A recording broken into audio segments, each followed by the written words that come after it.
Example ಇವ್ರು ಯಾರ್ದೋ ಒಬ್ಬರು ಸಮಸ್ಯೆನ ಹಿಂಗೆ ಅವ್ರ ಸಮಸ್ಯೆ ಐತಿ, ನಾನು ಅದಕ್ಕೆ ಹೋರಾಡಿ ಅದನ್ನ ಮಾಡಿಸ್ಬೇಕಂತ ಮಾಡಿದ್ರೆ ಒಂದು ತುಂಬ ಕೆಲಸಗಳು ಅಂಥದ್ದು ನಿಮಗೆ ತೃಪ್ತಿ ಕೊಡೋದು ಯಾವುದು?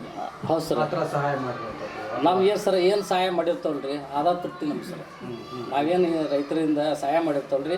ಆಮೇಲೆ ಕೆಲವೊಬ್ರು ಯಜಮಾನ್ರು ಅಂತಾರೆ ಸರ್, ನೋಟಿಸ್ ಬರತ್ತಿಗೆ ಮನೆ ಹಿಡಿದಾಗ ಮಕ್ಕಳದು ನನ್ನ ನೋಟಿಸ್ ಬಂದು ಸಾಲ ಹರಿದಂಗೆ ನಾ ಬೀಜ ಗೊಬ್ಬರ ಹೆಂಗೆ ಮಾಡ್ಬೇಕು, ಮಂತ್ಯಾನ ಹೆಂಗೆ ನಡೆಸ್ಬೇಕು, ಆಮೇಲೆ ಮಕ್ಕಳು ಮರಿ ಸಾಲಿ ಬಂದು ಓದ್ಸೋದು ಹೆಂಗೆ ಮಾಡ್ಬೇಕು ಅನ್ನೋವಂಥ ಉದ್ದೇಶಕ್ಕೆ ಚಿಂತೆ ಹಿಡ್ಕೊಂಡು ಮುಕ್ಕೊಂಡಿದ್ರು ಸರ್. ನೋಟಿಸ್ ಬರತ್ತಿ, ಬ್ಯಾಂಕಿನ ನೋಟಿಸ್ ಬರತ್ತಿ. ನೋಟಿಸ್ ಬಂದ್ರೆ ಎದ್ರಾಕೋಬಿಡ, ನಿಮ್ಮ ಹಿಂದೆ ರೈತ ಸಂಘ ಐತಿ, ನಾವು ನಿಮ್ಮ ಜೊತೆಗೆ ಅದೇವಿ, ನಿನ್ನ ಹೊಲನ ಯಾವ ಕಾಲಕ್ಕೆ ಹರಾಜು ಮಾಡೋಕ್ಕಾಗಲ್ಲ, ನೀ ಎದ್ದು ದುಡಿಯೋದು ಮಾಡು, ನೋಟಿಸ್ ಸಂಘ ಬರ್ತಾವ ಅಂತೇಳಿ ಅವ್ರಿಗೆ ಹೇಳಿ ಅವ್ರ ಜೊತೆಗೆ ಹೋಗಿ ಕೋರ್ಟ್ ಮಟ್ಟ ಹೋಗಿ ಅವ್ರ ಸಮಸ್ಯೆ ಹೇಳ್ಕೊಂಡು ಬಗೆಹರಿಸ್ಕೊಂಡು ಸಮೇತ ಬಂದ್ವಿ ಸರ್. ರೈತರು ಅಂದ ತಕ್ಷಣ ಸಾಕಷ್ಟು ಕೆಲಸ ಇರುತ್ತೆ. ರೈತರ ಕೆಲಸ ಮಾಡ್ಬೇಕಾ ಅಥವಾ ರೈತರಿಗೋಸ್ಕರ ಹೋರಾಟ ಮಾಡೋದೇ ಆಗ್ಬಿಟ್ಟಿದೆ? ಹೌದು ಸರ್. ಈಗೇನಾದ್ರು ಈ ಸರ್ಕಾರನ ಹಂಗೆ ಅದಾವ ಸರ್.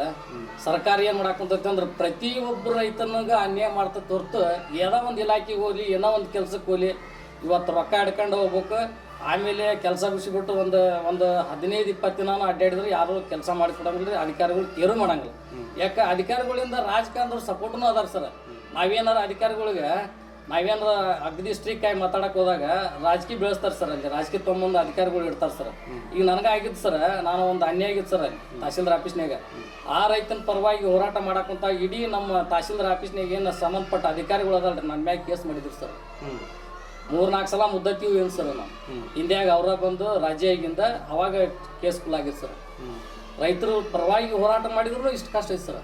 ಅನ್ಯಾಯ ಆಗೈತೆ ಅಂತ ಮಾಡಿದ್ರು ಇಷ್ಟ ಐತಿ. ನೀವು ಹೋರಾಟ ಕೇಳಿದ ಮೇಲೆ ಎದುರಿಸಿರೋ ದೊಡ್ಡ ಸವಾಲು? ಹೌದು ಸರ್. ನಾವು ಎದುರಿಸೋ ಸವಾಲು ಅಂತಂದ್ರೆ ಮುಖ್ಯಮಂತ್ರಿ ಬಸವರಾಜ ಬೊಮ್ಮಾಯಿ ಇದ್ದಾಗ 2001 ಒಳಗೆ ನಮ್ಮ ದಾಖಲೆ ಸುಟ್ಟಿದ್ವಿ ಸರ್.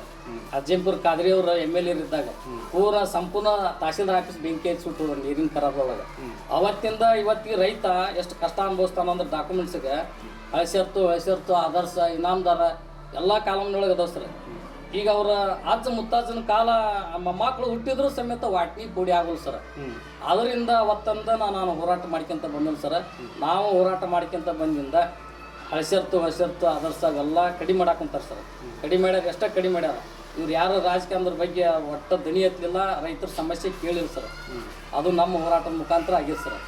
ಜಿಲ್ಲೆ ಬಿಟ್ಬಿಡೋಣ, ಜಿಲ್ಲೆ ಅಂತ ಬಿಟ್ಟು ಈಗ ನಿಮ್ಮ ಸವಣೂರು ತಾಲೂಕು ಅಂತ ನೋಡ್ತಾ ಹೋದಾಗ ನಿಮ್ಮ ತಾಲೂಕಿನ ಪೈಕಿ ರೈತರು ಏನು ಸಮಸ್ಯೆ ಎದುರಿಸ ಅಂತಾರೆ?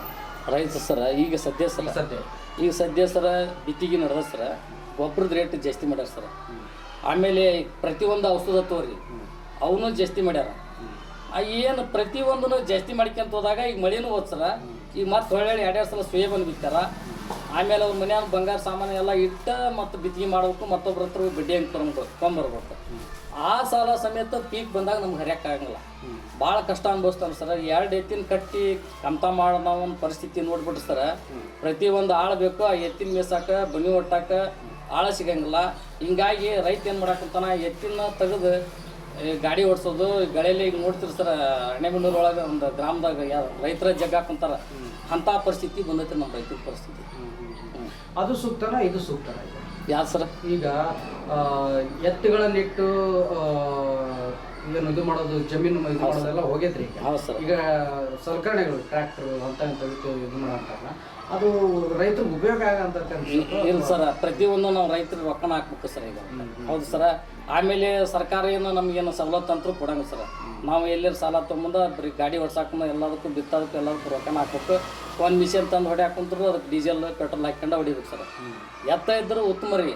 ಎತ್ತಿನಂತ ಕಂತು ಯಾವುದೋ ಇಲ್ಲ ಸರ್. ಆದ್ರೆ ನಿಗಿಸ್ಕೊಂಡು ಹೋಗೋಕ್ಕಾಗಲ್ಲ ರೀ ಎತ್ತಿನ ಕಟ್ಟಿಕೊಂಡು ರೈತಿಗೆ.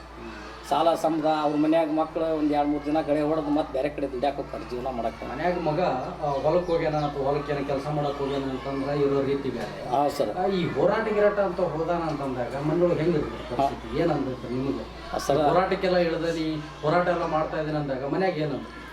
ನಮ್ಮ ಮನೆ ಒಳಗೆ ಸರ್, ಈಗ ನಮ್ಮ ಮನೆ ಒಳಗೆ ನಾ ಹೇಳ್ಬಿಟ್ಟೇನೆ ಸರ್, ನಾ ರೈತರ ಪರವಾಗಿ ನಿಂತಂಬಿಟ್ಟನಿ. ನನಗೆ ಬೇಕಾದಷ್ಟು ಕಷ್ಟ ಆಗಲಿ, ರೈತ ಯಾವಾಗ ಕರಿತಾನೆ, ಯಾವ ರೈತಿಗೆ ಅನ್ಯಾಯ ಆಗೈತಿ ಅಂದ್ರೆ ಆ ರೈತನ ಹಿಂದೆ ನಾ ಹೋಗೋಣ, ನನ್ನ ಬಿಟ್ಟು ಬಿಡ್ರಿ ನೀವು ಅಂತ ಹೇಳ್ಬಿಟ್ಟೇನೆ ಸರ್. ನನಗೇನು ಮಕ್ಕಳೆಲ್ಲ ಮರಿಯಲ್ಲ, ಒಬ್ಬಕ್ಕೆ ಮಗಳದ, ನಾನು ಬೆಳೆಸ್ಬೇಕನ್ನೋಲ್ಲ ಇಲ್ಲ. ನಾ ರೈತಿಗೆ ಎಲ್ಲಿ ಕಷ್ಟ ಐತಿ ಅಂತೇಳಿ ಅಲ್ಲಿ ಹೋಗೋಣ ಸರ್. ಯಾಕಿದು ಅಷ್ಟೊಂದು ರೈತರ ಪರ ನಿಲ್ಬೇಕಂತ ಕಿಚ್ಚು ಬಂದಿದ್ದೆ? ಸರ ನಾವು ಅಷ್ಟು ಕಷ್ಟ ಅನುಭವಿಸಿದ್ವಿ ಸರ್. ಹಿಂದೆ ಒಂದು ಹಿಡಿ ಹತ್ತಿ ಕೊಡ್ತಿದ್ದಿಲ್ರಿ ನಾವು ಕೂಲಿ ಮಾಡಕ್ಕೆ ಬಂದ ರೈತರಿಗೆ ಕೆಲ್ಸಕ್ಕೆ. ಇವತ್ತು ಆ ರೈತಂದು ಒಬ್ಬ ದಲಾಲಿ ಒಂದು ಕಾಟಾದಾಗ 15-20 kg ಹೊಡಿತಾನ ಅಂತಂದ್ರೆ ಸರ್, ನಮ್ಗೆ ರೈತರಿಗೆ ಎಷ್ಟು ನೋವು ಆಕೈತಿ ಸರ್. ಪ್ರತಿಯೊಬ್ಬರಿಗೆ ಅನ್ಯಾಯ ಆಕೈತೆ ಅಂದ್ರೆ ಅವ್ರಿಂದ ಬೆನ್ನಿಂದ ನಿಲ್ಲಬೇಕಂತೇಳಿ ನಮ್ದು ಇಂಥ ಸಮಸ್ಯೆಗಳನ್ನ ಎದುರಿಸ್ಬೇಕು. ಹೌದು ಸರ್, ಬಗೆಹರಿಸ್ಬೇಕು. ಹೌದು ಸರ್.